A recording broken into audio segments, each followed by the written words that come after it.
धन्यवाद सभी विद्यार्थियों का आज के शिष्यवृत्ति वर्ग में हार्दिक स्वागत और अभिनंदन। बच्चों, आज के शिष्यवृत्ति वर्ग में हम संख्या ज्ञान के भाज्य और अभाज्य संख्याओं के बारे में अध्ययन करेंगे। 1 से 100 के बीच की मानक संख्याओं के बीच में हम भाज्य, अभाज्य, न तो भाज्य न अभाज्य इन संख्याओं का व्यापक रूप से अध्ययन करेंगे और फिर इसके आधार पर हम बड़ी संख्याओं के बीच में इसका अनुप्रयोग करेंगे। मैं हवलदार संपत सिंह, बृहन मुंबई महानगर पालिका शिक्षक एफ उत्तर विभाग, मुंबई महापौर पुरस्कृत, जनगणना रजत पदक, गृह मंत्रालय, भारत सरकार। सभी विद्यार्थी ध्यान से सुने। बच्चों, हम जानते हैं कि संख्या ज्ञान के अंदर 1 से 100 तक की हम संख्याओं को लें तो संख्याओं के कई वर्गीकरण हैं। जैसे सम और विषम संख्याएं, नंबर 1 ले लें। नंबर 2 भाज्य संख्याएं, अभाज्य संख्याएं, न तो भाज्य न अभाज्य। फिर इसके बाद हम प्राकृतिक संख्याएं, पूर्ण संख्याएं, पूर्णांक संख्याएं, परिमेय संख्याएं और अपरिमेय संख्याएं। संपूर्ण परिमेय और अपरिमेय संख्याओं को मिलाकर जो संख्याएं प्राप्त होती हैं उन्हें हम वास्तविक संख्याएं कहते हैं। इन्हीं वर्गीकरणों में से हमारा एक प्रकार का वर्गीकरण है भाज्य, अभाज्य, न तो भाज्य न तो अभाज्य संख्याएं। विद्यार्थियों ध्यान दो कि भाज्य संख्याएं किसे कहते हैं, अभाज्य संख्याएं किसे कहते हैं। इसको जानने के पहले हम देखें कि भाज्य क्या है, भाजक क्या है, भागफल क्या है, शेषफल क्या है।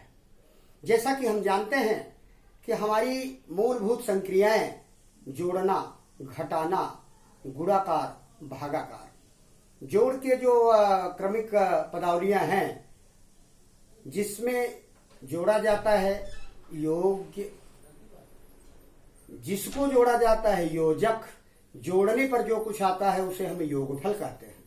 इसी प्रकार घटाने की संक्रिया में जिसमें घटाया जाता है उसे हम वियोज्य कहते हैं, जिसको घटाया जाता है उसे हम वियोजक कहते हैं, और इस घटाने की संक्रिया में जो प्राप्त घटाने का फल आता है उसे हम अंतर के नाम से जानते हैं। इसी प्रकार गुणाकार की क्रिया में जिसमें हम गुणा करते हैं उसे हम गुणे कहते हैं, जिससे गुणा करते हैं उसे हम गुणक कहते हैं, और जो प्राप्त परिणाम होता है उसे हम गुणनफल कहते हैं।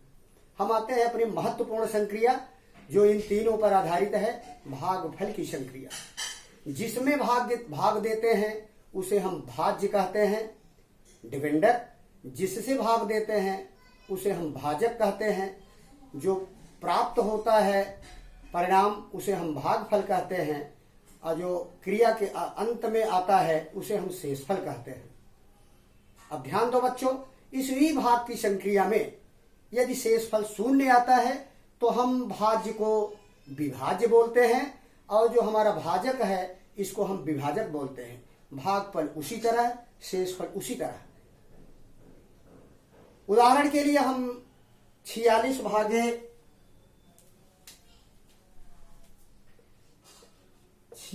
भागे 5 लें। इसमें हमारा 46 भाज्य है और 5 भाजक है। आप देखें 46 डिवाइडेड बाई 5, 5 9 45। घटाएं हम तो 6 में 5 गया 1 और इधर 0। हमारा इसमें भाज्य कितना है 46, भाजक कितना है बच्चों 5, और भागफल जो आया ये 9 आया। शेषफल कितना आया बच्चों 1 आया। ऐसी क्रिया में भाज्य भाज्य ही रहेगा, भाजक भाजक होगा, भागफल तो भागफल ही रहता है, शेषफल 1 आया। लेकिन उदाहरण के तौर पर अगर हमारी ये क्रिया 45 भागे 5 हो जाए, 45 भागे 5, तो हमारा भाज्य 45 हुआ और 5 9 45 शेषफल बच्चों कितना आया इसमें, अभी शेषफल 0 आ गया। जब शेषफल 0 आता है तो इसी भागफल की संक्रिया में भाज्य को हम विभाज्य कहते हैं और भाजक को हम विभाजक कहते हैं। भाजक को क्या बोलते हैं, विभाजक बोलते हैं। ध्यान दें, हम भाज्य विभाज्य तब होता है जब भागफल की क्रिया में शेषफल 0 आता है। इसी आधार पर हम थोड़ा भाज्य अभाज्य निकालने के पहले विभाजक देखते हैं क्या है। कभी कभी आप कंफ्यूज होते होंगे बच्चों, इसको कहते हैं इंग्लिश में डिविजर, डिविजर विभाजक। जैसे मैं पूछूं कि संख्या 1 का सबसे छोटा विभाजक क्या है और संख्या 1 के कितने विभाजक होते हैं, तो संख्या 1 आप देखो, इसके विभाजक हम लिख रहे हैं। संख्या 1 किसके पहाड़े में, 1 1 के 1, तो 1 ही विभाजक हुआ। संख्या 2 देखें, इसके कितने विभाजक हुए, 1 2 के 2। संख्या 2 के 2 विभाजक, किसी भी संख्या का सबसे छोटा विभाजक 1 होता है, चाहे वो 1 हो चाहे 1 लाख हो। अब किसी भी संख्या का सबसे बड़ा विभाजक वो संख्या होती है। जैसे संख्या 2, इसका सबसे छोटा विभाजक 1 और संख्या 2 का सबसे बड़ा विभाजक 2। 3 का विभाजक आप ध्यान दें तो 1 तिहाई 3, आरोही क्रम 1 3, अवरोही क्रम 3 1। 4 का आप ध्यान दें, ये सबसे छोटी भाज्य संख्या है हमारी, 1 से लेकर अनंत तक सबसे छोटी भाज्य संख्या हमारी 4 है। 4 के कितने विभाजक, 1 चौके 4 और 2 दूनी 4। एक आरोही क्रम असेंडिंग ऑर्डर 1 2 4 और अवरोही क्रम बड़े से छोटी की तरफ डिसेंडिंग ऑर्डर 4 2 1। इस प्रकार ये हमारा 5 का भी हम देख लें, 5 के विभाजक 1 और 5। इसमें हमें कुछ बातें पता चल रही हैं। जैसे 12 का विभाजक हम लें तो 1 बरहम में 12, 2 छंग 12, 3 चौक 12। ऐसे भी आप देखें इधर साइड में 12 किसके किसके गुणनफल, 12 1 के 12, 2 छंग 12, 3 चौक 12।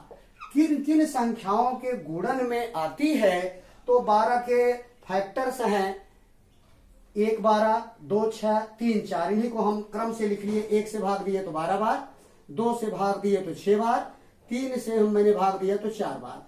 अब प्रश्न ये उठता है, संख्या 12 के बच्चों कितने विभाजक हुए। संख्या 12 के विभाजक हुए 1 2 3 4 5 6, कुल 6 विभाजक। सबसे छोटा विभाजक, किसी भी संख्या का सबसे छोटा विभाजक 1 होता है, 1। इसका सबसे बड़ा विभाजक क्या हुआ 12 का, 12। ये विभाजक जानने के बाद अब हम आते हैं भाज्य और अभाज्य संख्याएं, 1 से 100 के बीच उनका अध्ययन। अभी बच्चे विभाज्य, विभाजक और विभाजक किस प्रकार निकाले जाते हैं, तो इसके लिए आपको थोड़ा सा पहाड़े का ज्ञान कम से कम 1 से 20 तक हो तो बहुत अच्छा है। 1 से 10 तक है तो भी काम चला सकते हैं आप। तो अब हम चलेंगे भाज्य, अभाज्य और न तो भाज्य न तो भाज्य। ध्यान दीजिए बच्चों, सबसे पहले हम आते हैं अभाज्य संख्या की तरफ। ऐसी संख्या जो 1 और स्वयं दोनों से विभाजित हो जाती है, ऐसी संख्या को हम अभाज्य संख्या कहते हैं। अभाज्य संख्या के 2 और नाम है विद्यार्थियों। अभाज्य संख्या को हम ऋण संख्या और मूल संख्या के नाम से भी जानते हैं। अर्थात अभाज्य संख्या, अभाज्य संख्या और ऋण संख्या और मूल संख्या, इसे हम इंग्लिश में प्राइम नंबर्स कहते हैं। ऋण का मतलब इसके कम से कम विभाजक 1 को छोड़कर, except 1, minimum divisors of the given number. तो संख्या 2, 1 से 100 की कल्पना करें, 1 से अनंत तक, तो सबसे छोटी अभाज्य संख्या 2 है। क्यों? अभाज्य संख्या की एक और विशेषता है कि अभाज्य संख्या के केवल 2 ही विभाजक होते हैं। कौन कौन से? 1 और स्वयं संख्या। और भाज्य संख्या की क्या परिभाषा है, जिसे हम इंग्लिश में कंपोजिट नंबर्स कहते हैं, यौगिक नंबर्स कहते हैं। भाज्य संख्या ऐसी संख्याएं, भाज्य संख्याएं होती हैं जो 1 और स्वयं के अलावा दूसरों से भी विभाजित हो जाते हैं। दूसरे शब्दों में हम यूं कह सकते हैं कि भाज्य संख्या के 2 से अधिक विभाजक होते हैं। यदि किसी संख्या के 2 से अधिक विभाजक होते हैं तो संख्या भाज्य संख्या होती है। अब किसी संख्या के 2 ही विभाजक होते हैं तो वो अभाज्य संख्या होती है। प्रश्न उठता है कि एक किस श्रेणी में आती है, भाज्य है कि अभाज्य है। तो हम दो प्रकार की परिभाषाएं देखे, डेफिनेशंस, भाज्य की और अभाज्य की। दो विभाजक अभाज्य संख्या, दो से अधिक विभाजक भाज्य संख्या। Number 1 contradicts both the definitions. संख्या एक की दोनों परिभाषाएं संख्या एक पर नहीं लागू होती हैं। संख्या एक के ना तो दो विभाजक हैं, ना तो दो से अधिक विभाजक हैं। आप देखें संख्या एक के कितने विभाजक हैं। संख्या एक के केवल एक ही विभाजक होता है, एक। अर्थात प्राकृतिक संख्याओं से देखें तो सबसे छोटी प्राकृतिक संख्या ही इसका एक विभाजक होती है। इसलिए एक को ना तो भाज्य संख्या की श्रेणी में रखा गया है, ना तो अभाज्य संख्या की श्रेणी में रखा गया है। क्यों नहीं रखा गया है? एक के केवल एक ही विभाजक होते हैं, ना तो दो, ना तो दो से अधिक। ठीक, अब हम बच्चों अध्ययन करेंगे 1 से 100 के बीच कितनी अभाज्य संख्याएं हैं, कितनी भाज्य संख्याएं हैं, कितनी संख्याएं ऐसी हैं जो ना तो भाज्य हैं ना तो अभाज्य हैं। आप अपना ध्यान बराबर आकृष्ट करेंगे संख्याओं के ऊपर, विभाजक को ध्यान में देंगे तो आपको इनके उत्तर बड़ी सरलता से मिलेंगे। हम एक दहाई के बीच बढ़ के देखेंगे 1 से 10 के बीच कितनी अभाज्य है। सबसे पहले अभाज्य का अध्ययन।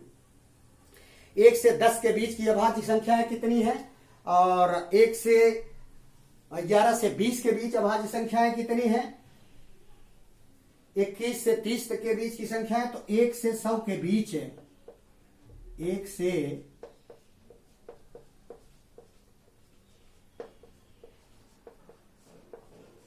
100 के बीच की क्या क्या हमको ज्ञात करना है। 1 से 100 के बीच हमें ज्ञात करना है पहला अभाज्य संख्या। कितनी अभाज्य संख्याएं होती हैं विद्यार्थियों? कुल अभाज्य संख्याएं 1 से 100 के बीच 25 होती हैं, 25। 1 से 100 के बीच 25 अभाज्य संख्याएं होती हैं। मैं आपको बताता हूं अभी भाज्य संख्याएं कितनी होती हैं। 1 से 100 के बीच भाज्य संख्याएं कुल 74 होती है। कितनी होती है बच्चों? 74। और तीसरा कि ना भाज्य और ना अभाज्य ऐसी कितनी संख्याएं होती हैं? ऐसी कुल 1 संख्या है। अब आप टोटल करें तो 74, 25, 99, 100 कुल संख्याएं कितनी हो गई बच्चों? 100। अब देखें हम कि कौन कौन सी संख्याएं हैं जो अभाज्य हैं। 1 से 10 के बीच देखें पहले हम। मैं थोड़ा सा आपको ब्रेक दूंगा जब एक दहाई आएगी 1 से 10 के बीच। चलिए ध्यान से सुनिए। 1 से 10 के बीच 2, 3, 5, 7, 9 ये अभाज्य नहीं है, क्योंकि इसके 3 विभाजक हो गए। 1 9 9, 3 3 9। तो 1 से 10 के बीच कौन सी अभाज्य संख्याएं हुई? अभाज्य संख्याएं। मैं ऐसे लिखता हूं, आप ध्यान दें, समझें। अभाज्य संख्याएं 1 से 100 के बीच। चलिए 1 से 10 के बीच कौन कौन सी बच्चों होती है? 2, 3, 5, 7।